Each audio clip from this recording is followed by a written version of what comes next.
Sir spot கொண்ட sir பசங்களுக்குள்ள ஏதோ பஞ்சாயத்து போல சார். சண்டை போட்டுக்கிட்டு இருக்காங்களே. ஃப்ரெண்ட்ஸின் அவகாசம் கூடாதுன்னு சொல்லி கேட்டாங்களா? பேரனை கொல்ல போறேங்க. பேரனை காப்பாத்துங்க.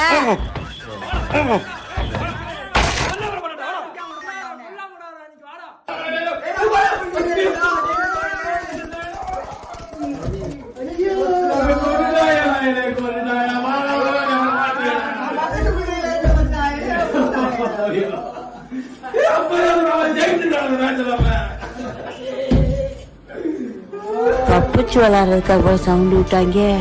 உண்மையிலேயே போர்ல தோத்தவங்க கூட இப்படி வருத்தப்பட மாட்டாங்க. பெத்த தாய் நான் சொல்றேன், இவங்களை வெளியே விட்டுறாதீங்க சார். வீணாக்கப்பட்ட விஷ குஞ்சுகளை சாவடிங்கடா.